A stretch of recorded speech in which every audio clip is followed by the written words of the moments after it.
James, thank you for your time today. It's great to talk to you again. Where are you calling from today? Based in London, sunny Dulwich, although not quite as sunny as it was earlier. But yeah, southeast London. Yeah, nice. Probably get some sunshine later, but you know how it is in the UK.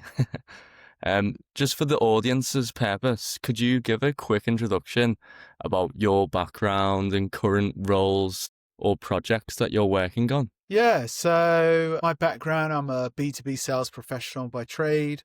Started my career about 15 years ago in sort of frontline sales and B2B sales. I did a sort of year in the SME market and then moved into enterprise just after that, Mm, and been mainly mid-market and enterprise ever since. I've worked obviously with some high velocity B2B SaaS businesses that focus on the SME as well. And that's been quite fun in the last sort of 10 years.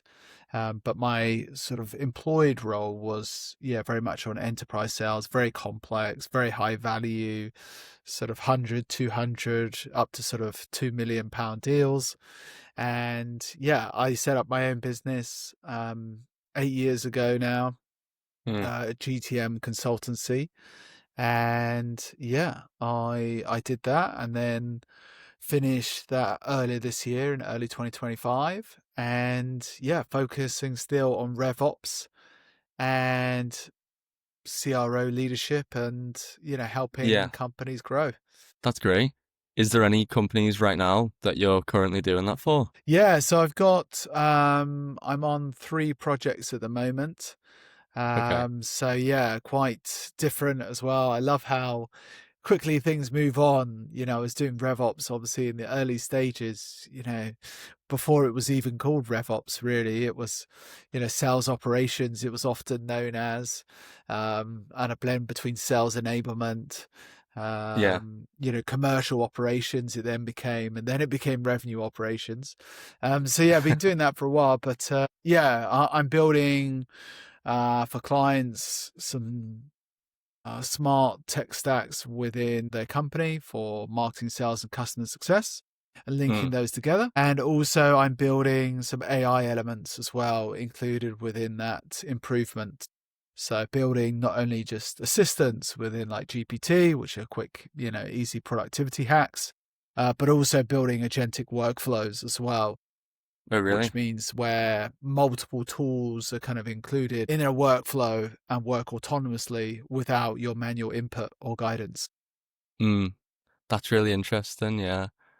So, N8N, is that one of the platforms that you use for the workflow?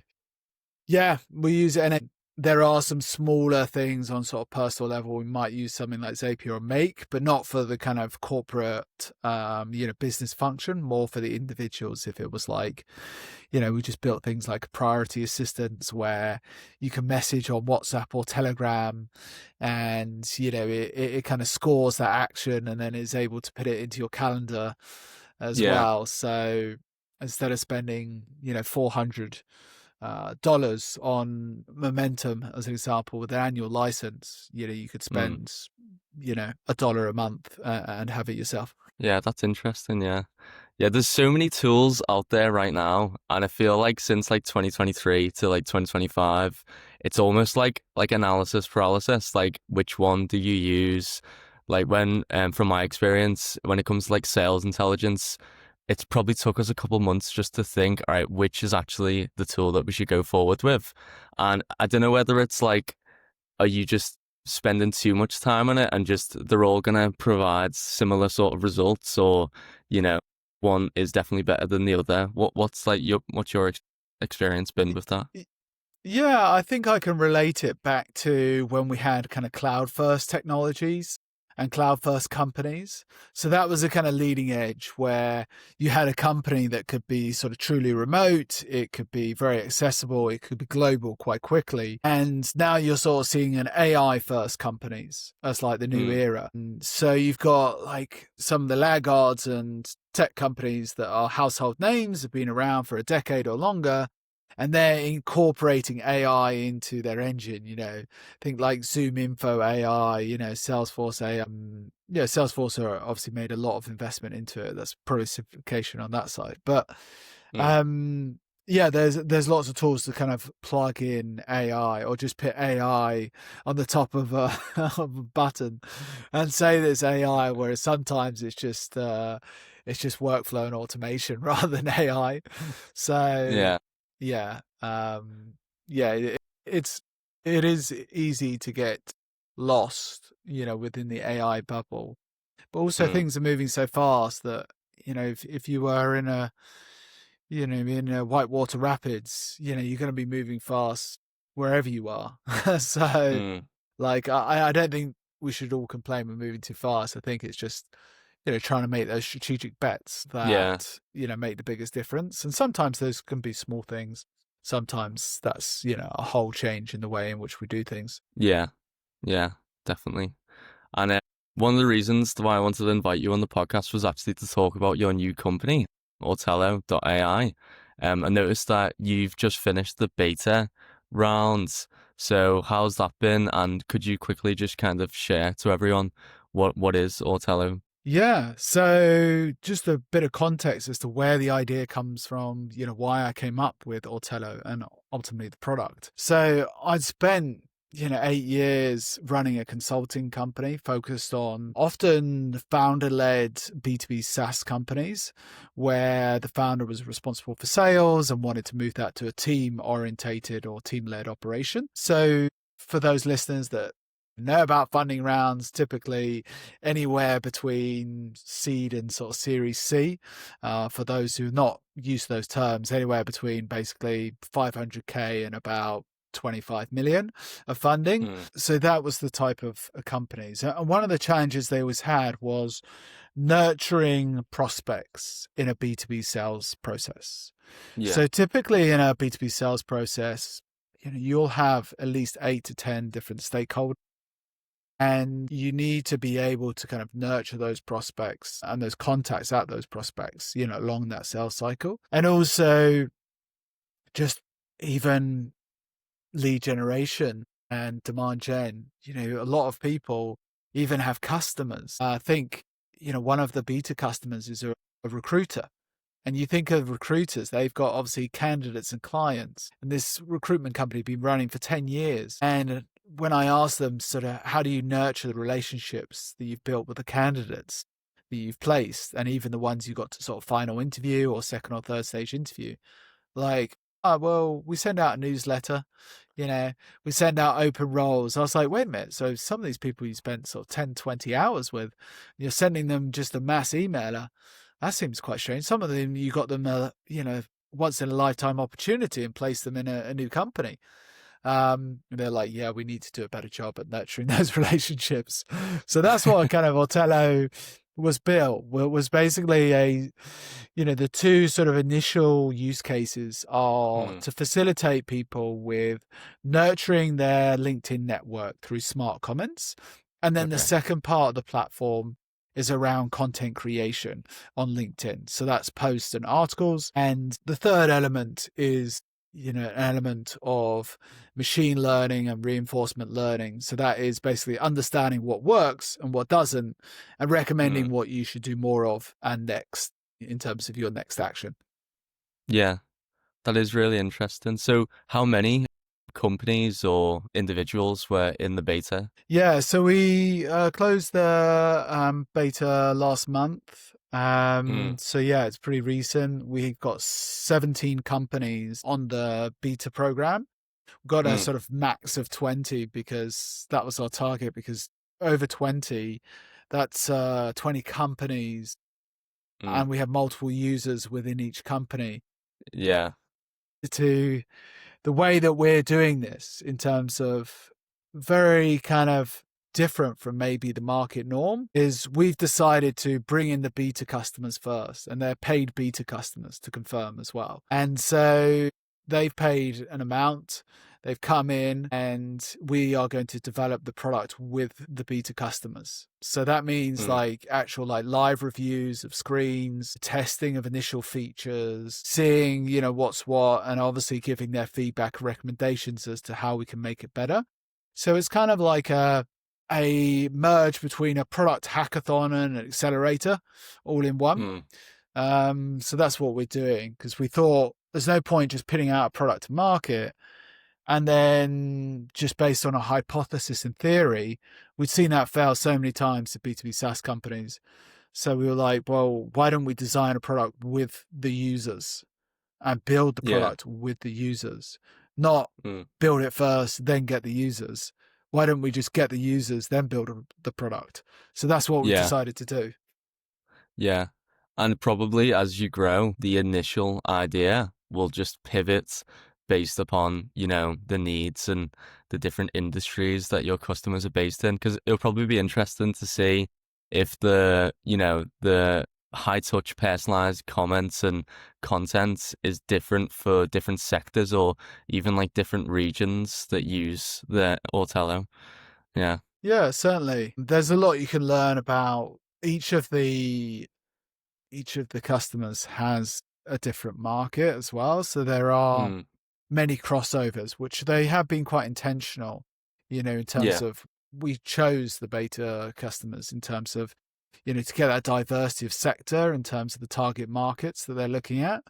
And also, obviously, within that, have the individuals that work at those companies in terms of the prospects. But yeah, so we're going to find out quite a lot as to like what works, what doesn't. And yeah, the real sort of gap on the technology piece is the feedback loop that Yeah. we've identified.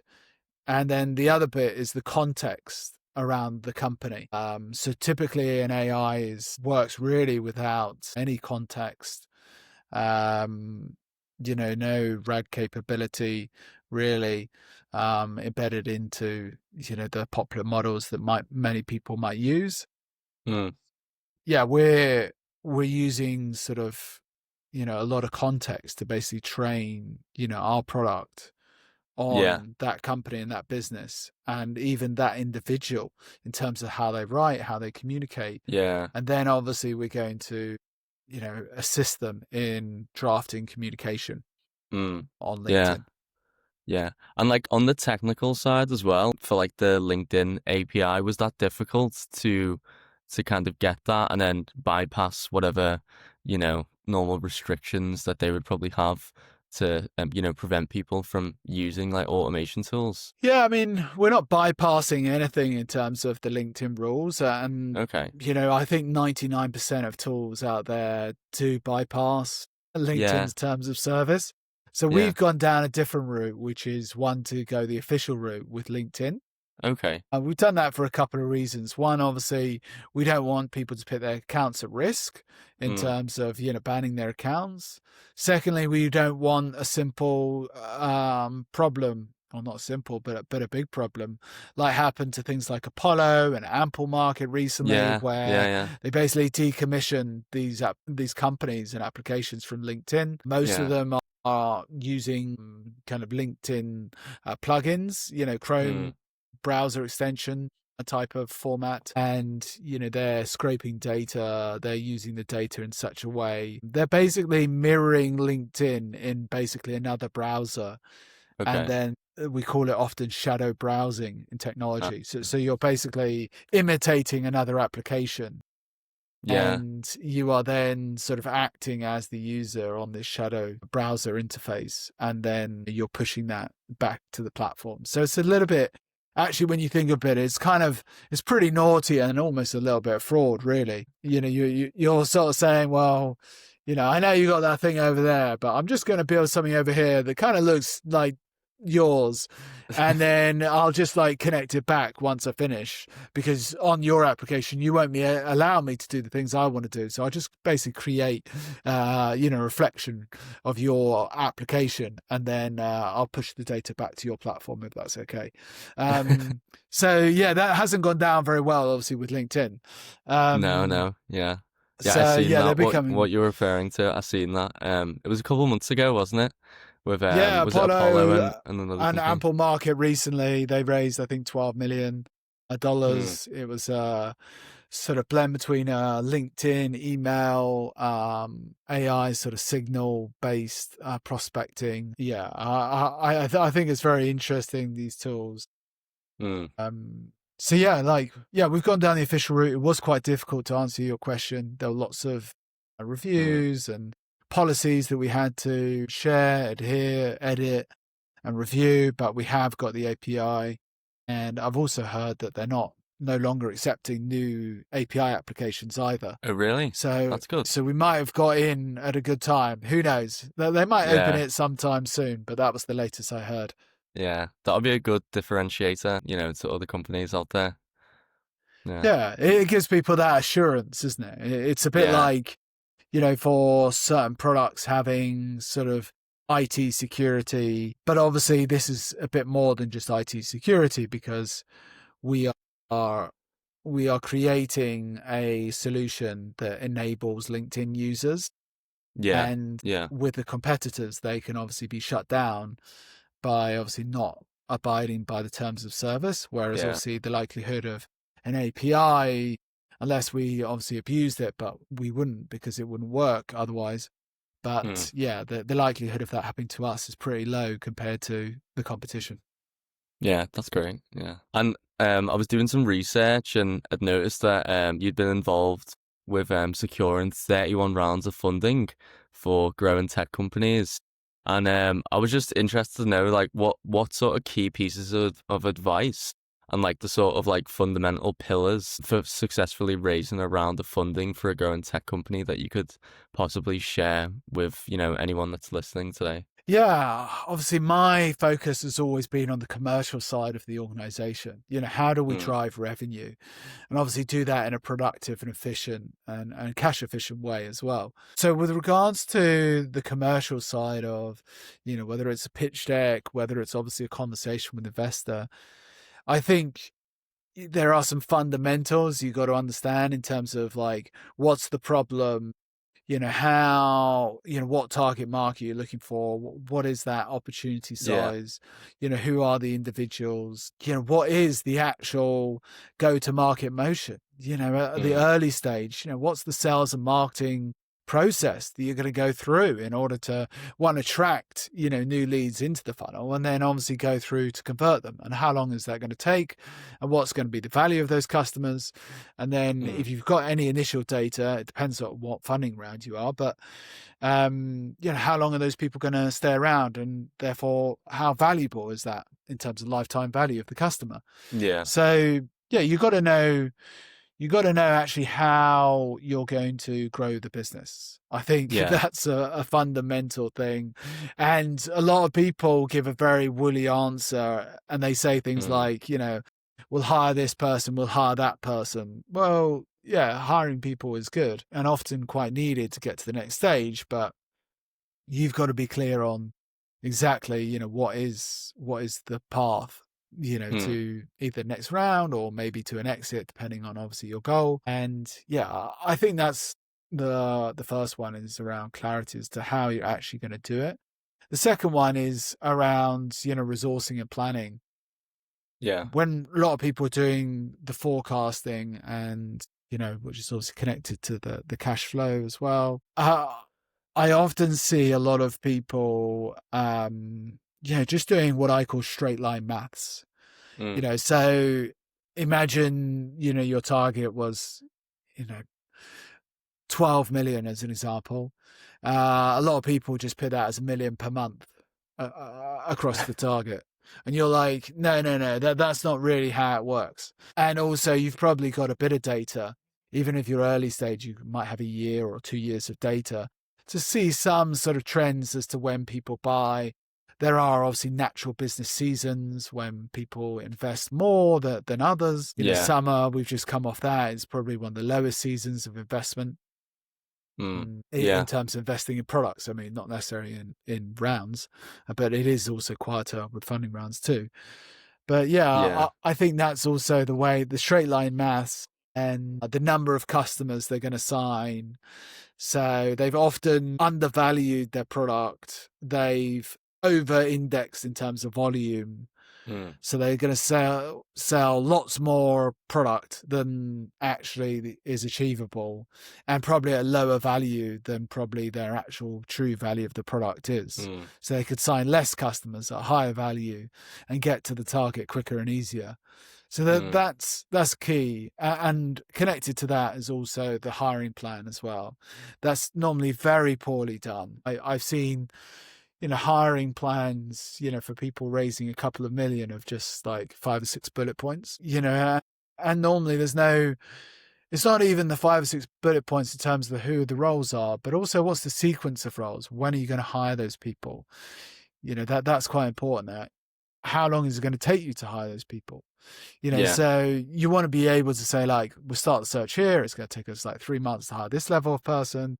They'll have notice periods. So it'll be 6 months, from this point that we'll actually have them, in-house. So yeah, you got to sort of start timelining those hires Mm. rather than just like saying one person here, one person there, one person there. And the same with the actual, on the commercial side, the attainment of the quota as well.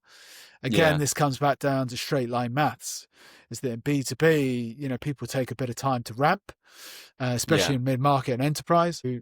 Yeah, you've got to build in that ramp target and look at the coverage, because you're not going to hit 100% of your annual target, No.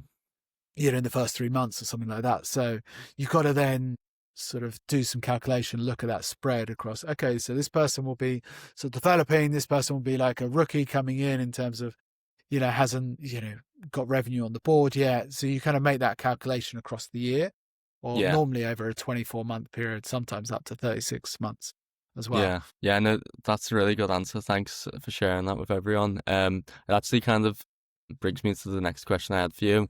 And it was kind of related to hiring, but also just like about, because I've seen that you've been a part of 6 exits. And from that, I just kind of wanted to know what's like the sort of like common threads that you've observed across the companies, whether that's like people, culture, operations, processes, or frameworks that made them successful.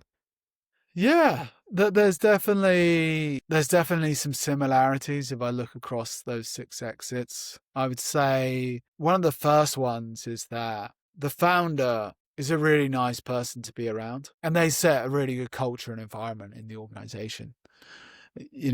I think when I look at the founder, they're very well respected.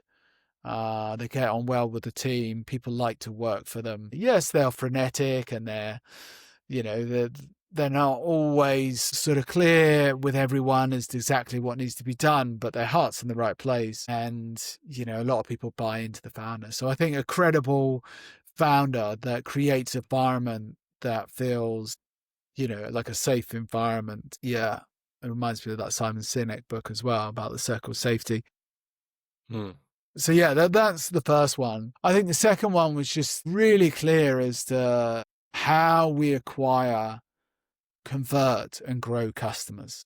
I think that Hmm. was really, really key when I look at the exits we had.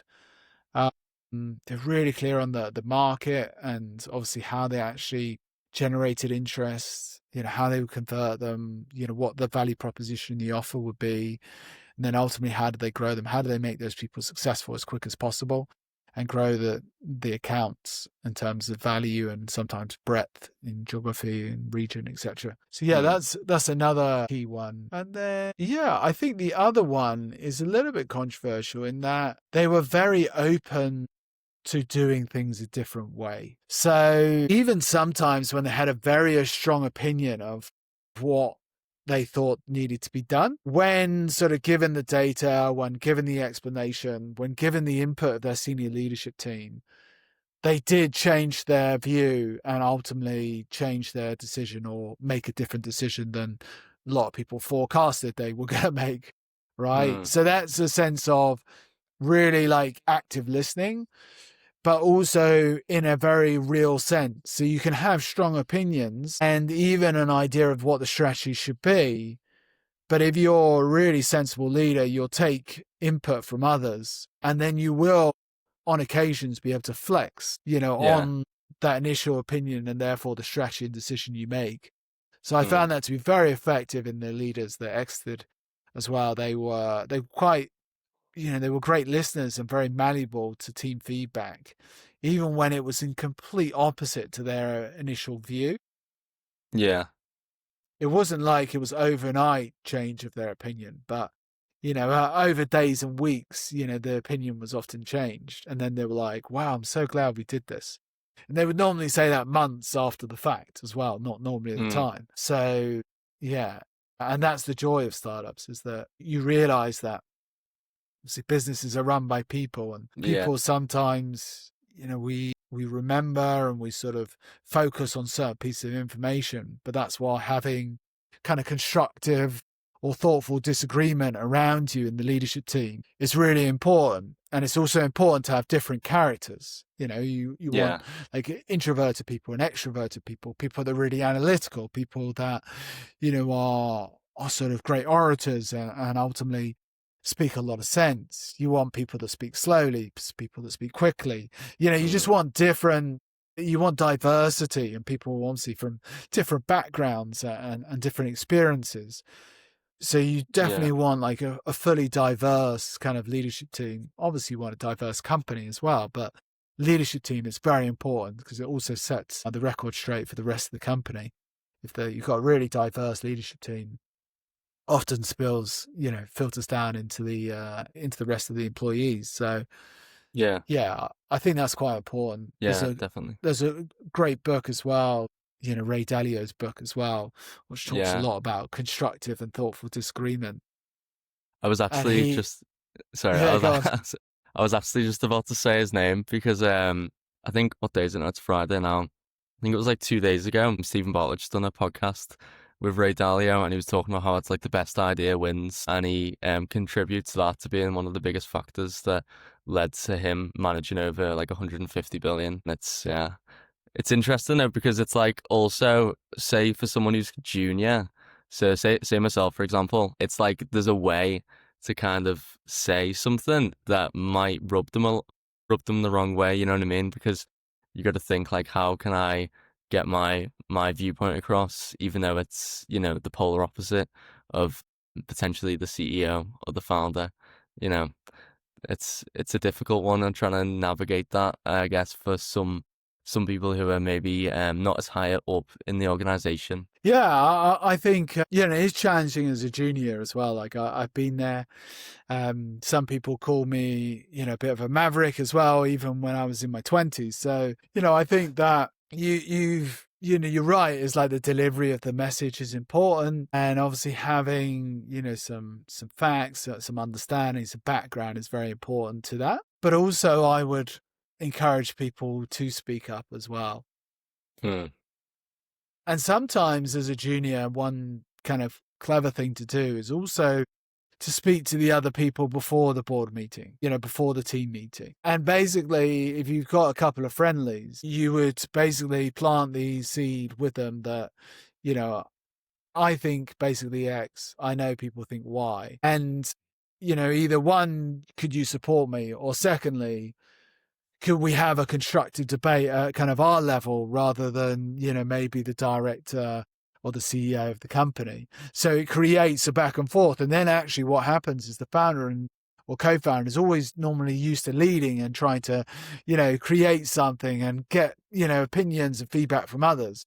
Whereas when he or she is just like left to sit back and just like look at this like, a debate between the team members. That's when they and their brain really kicks into gear. When you can see other people debating, a way of doing things or, a process or, a principle, then it becomes very, very rewarding for the founder because they rarely Hmm. get to, especially in the early stage, they rarely get to sit back.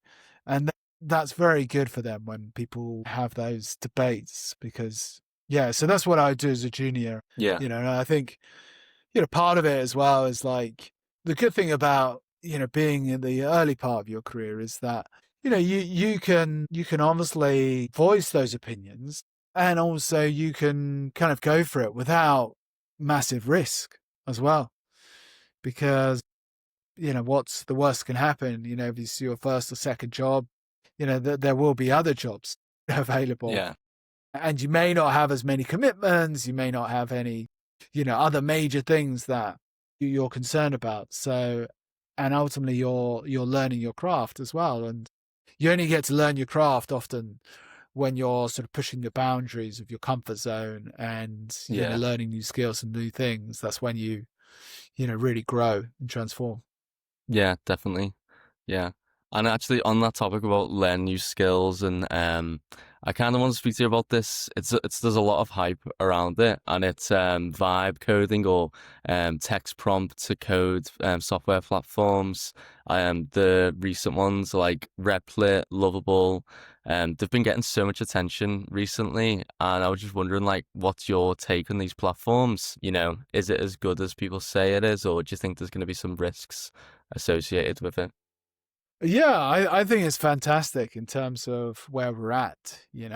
I didn't I didn't kind of anticipate that, not just the scale of the rollout, but also the scale and pace of the adoption. I can see why, obviously, after the fact. But if you asked me 2, 3 years ago, would we be at this point? I'd probably say no, you're maybe a year off or something like that. So, yeah, I think those platforms are great. I think, I hate to give very sort of short answers to quite complex, questions, but I would say that they are great for prototyping. These tools like Lovable, like Replit as an example, they are fantastic tools for prototyping.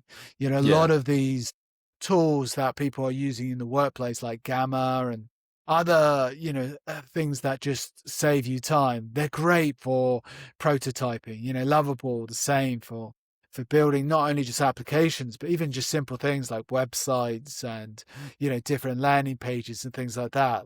And it's fantastic to kind of feed back to something and then it basically automatically changes. I mean, that mm, is beautiful just from a UX point of view. It's like normally if you were doing WordPress or, even Webflow development, you would, be going to some sidebar, clicking plus this and plus that, and drag and drop and change this and click on the little pencil. Very, very manual and time consuming, even just to navigate the UX of these kind of development tools. Just talking about websites as an example. Using something yeah, like Lovable, you can just write in the prompt, I want you to change this to this. It will make some obviously assumptions around that, but then it will just go and change that. That's amazing. Like it just, it's almost like, you don't have to get your hands dirty in some ways. Obviously you do. That's a short expression, but it's fantastic that you don't get involved in the minutiae of like, looking at the certain elements within a page and a page builder within Webflow or, yeah, WordPress. Very clunky UXs, very yeah. over sort of, yeah, just very complex nav. Mm. Nothing's I would, really look up, no, nothing's searchable, nothing's really like easily transformed. So you kind of have to really trial and error and really understand basically the hierarchy. It's a bit like we used to have like Windows and stuff, the C drive and the D drive and all this, and you would sort of navigate, and then you would end up in the files and folders search, and you'd be looking at that, and that silly magnifying glass going round and round, and it was just so you had to understand someone's sort of thought pattern as to where things were in the hierarchy, and you'd often just ask your colleagues, so where is this document? Oh yeah, it's in this folder. Is that in the C drive or the D drive or the F drive or whatever? And it'd be like, yeah, it's on this and that, and they would basically tell you the file path. You just click through there, click through there, click through there, and I was like, we don't have to do any of that anymore.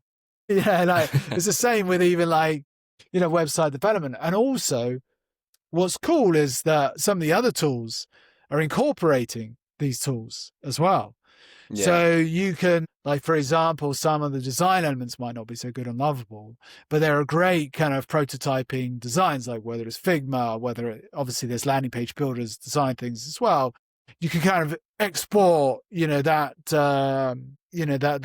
code basically, and you can put it into Lovable, and then you could just basically press go, yeah.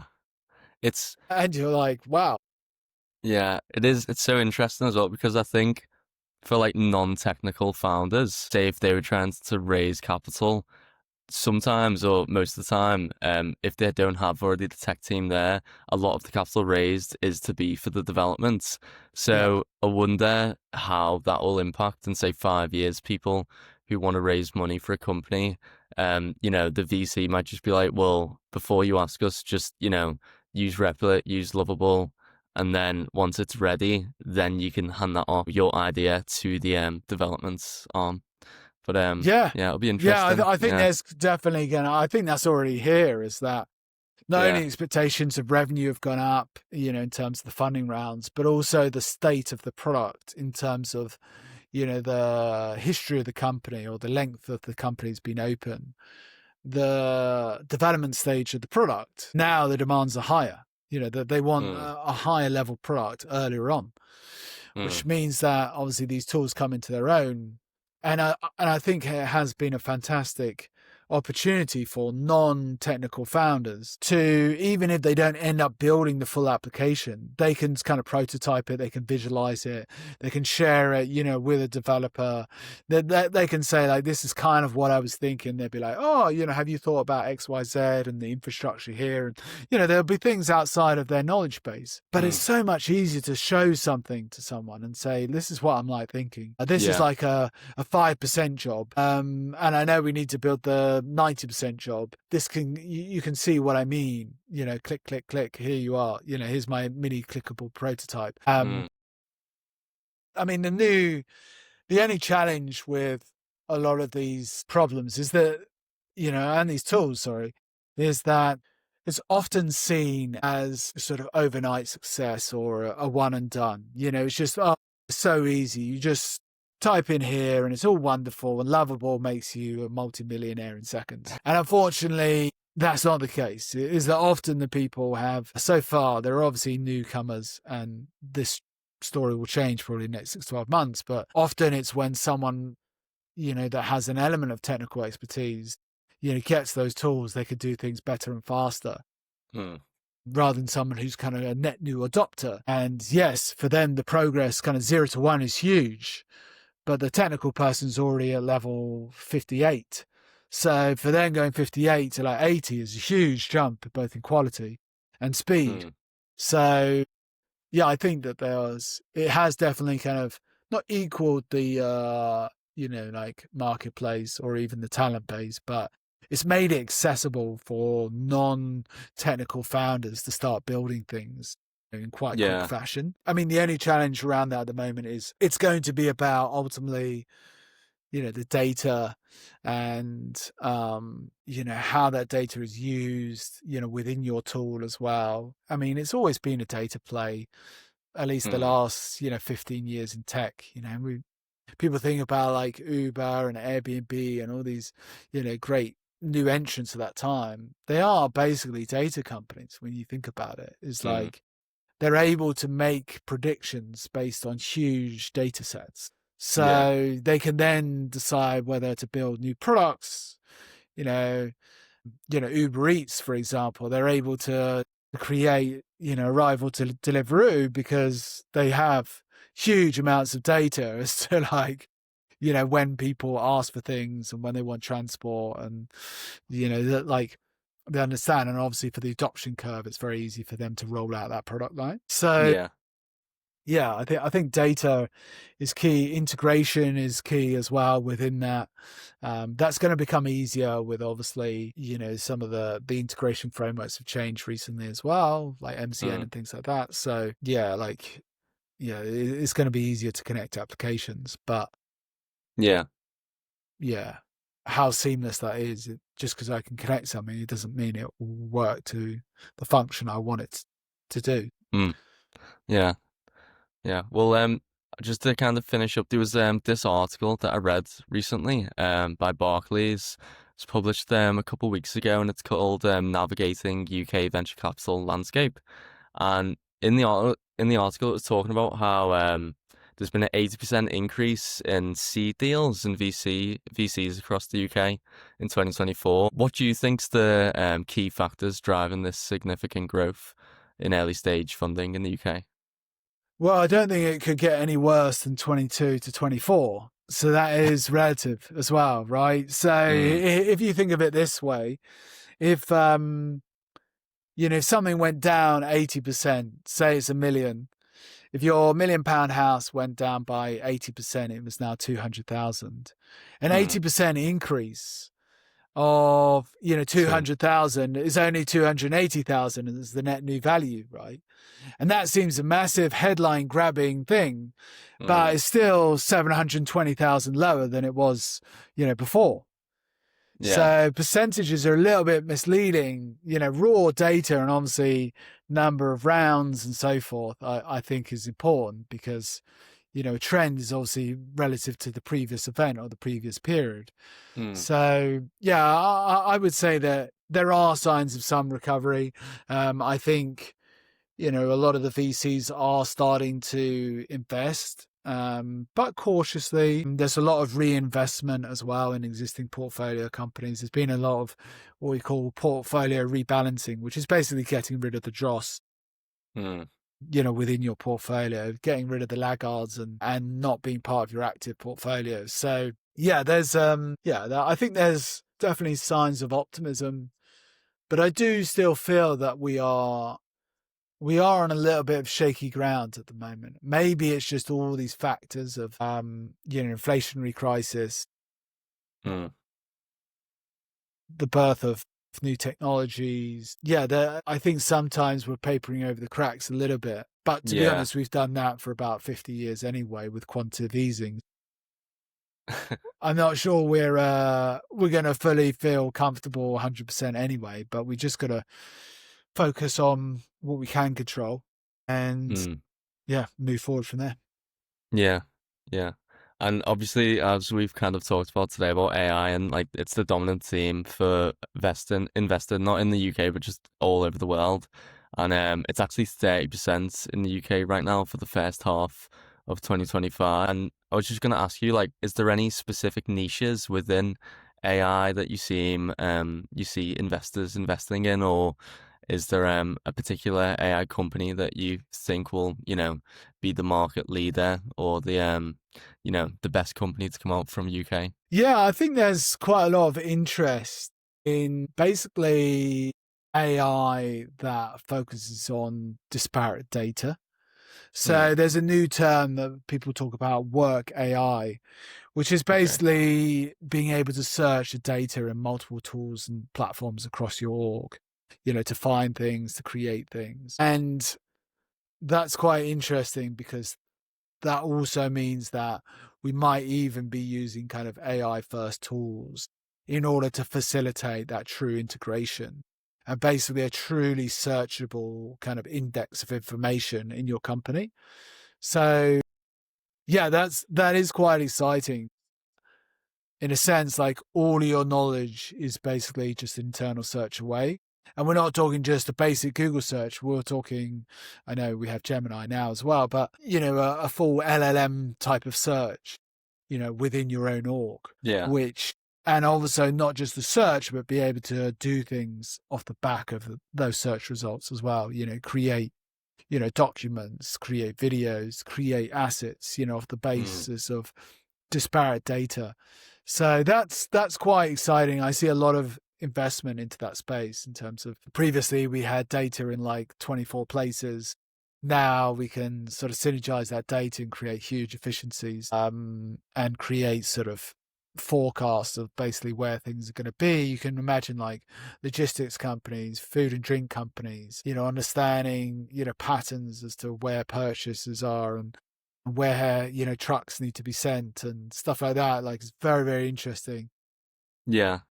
Yeah. Pattern recognition is one of the best capabilities of AI and large language models. And just to wrap it up, what's your thoughts on the next focus for your next 12, 18 months? Like what's going to be the focus and what's your thoughts on where things are headed in the UK and hopefully the rest of the US with AI?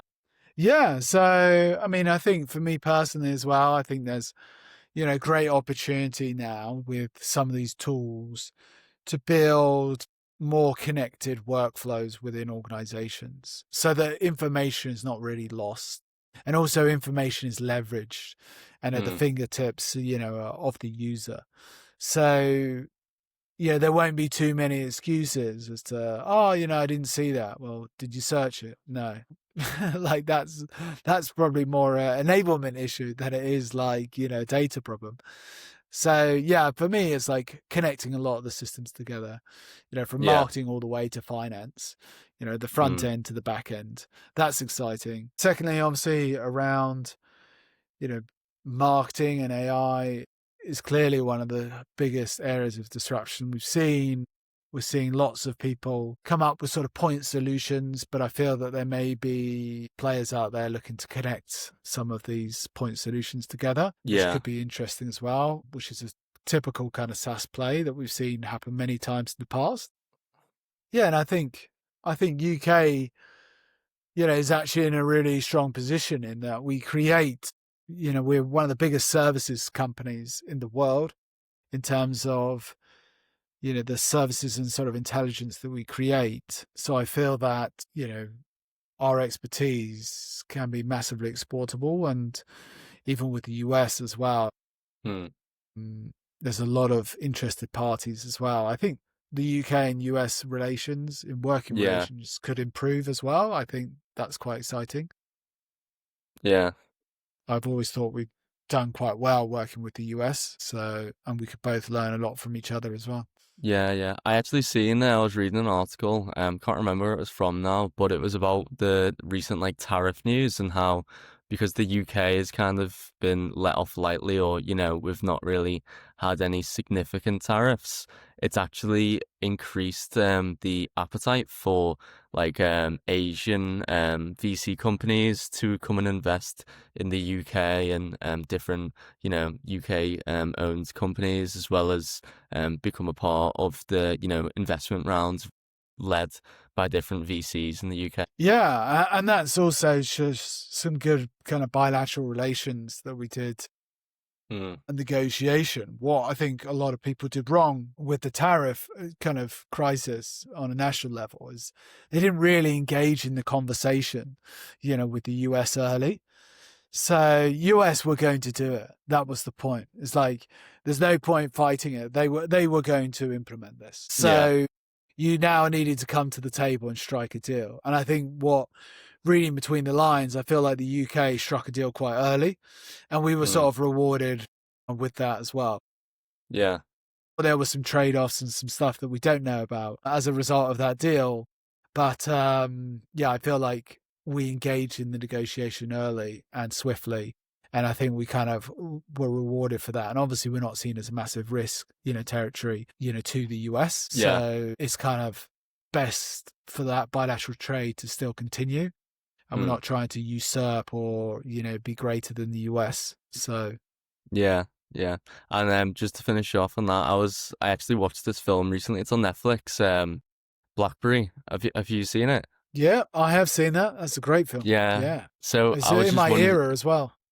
Really? Yeah. Well, I was just Yeah. wondering when I was watching it, I was like, this is probably going to happen with some of the, either it's the tech giants or, just even some of the ones that the up and comers, like, is ChatGPT not just going to bulldoze and, implement whatever unique solution or just bulldoze through acquisitions as well of a lot of companies. Like, I wonder what will happen in the next 12 to 18 months in that sort of angle. But, Yeah, yeah, it'll be it's definitely going to interesting. happen. Yeah, I remember even when BlackBerry came along, I was kind of entering the workspace when they properly rolled it out to kind of corporates and, the BlackBerry, I can't remember all the models to match the film.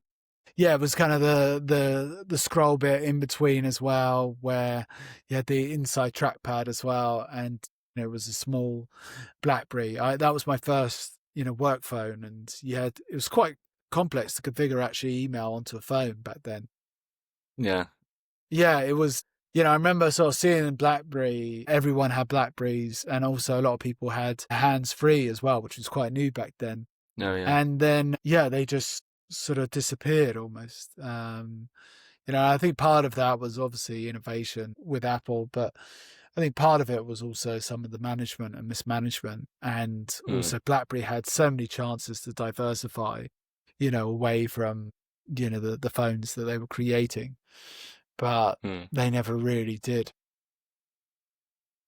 Yeah. So, and obviously, some in the film, some stock troubles as well. Yeah. Yeah. So yeah, but yeah, a great story though of that film. After watching it, I came away quite enthused to think that some people in the world, will hear a lecturer talk about, the future of technology and, will take those lessons and decide that they can basically crack Enigma. I think it's fantastic. Those first like movers, obviously if you go back to industrial times and like the telephone and obviously the internet and things like this, these are, big things. But, still you think, wow, someone's just like gone for it. There's Yeah. so much risk, so much, unknown, but they've basically worked it out and they commercialized it, built a very big business off the back of, basically some just desire to get something to work. Yeah, I thought it was cool in that sense, is that you don't realize that some people have just gone for it, made massive risks, and we take all these things as like accepted norms now. To have like, email on our phone, to have like a messenger on our phone, to have WhatsApp, all these things were these first movers just created a huge, downstream innovation that now is just accepted norm. Yeah. So yeah, I feel very grateful for those people, and also excited that there'll be others as well, like, whether it's ChatGPT and others that have like changed the game. Yeah, definitely. Well, thanks for your time today, James, and I'll speak to you soon. Yeah, thank you very much, All John. right. All right, thank you.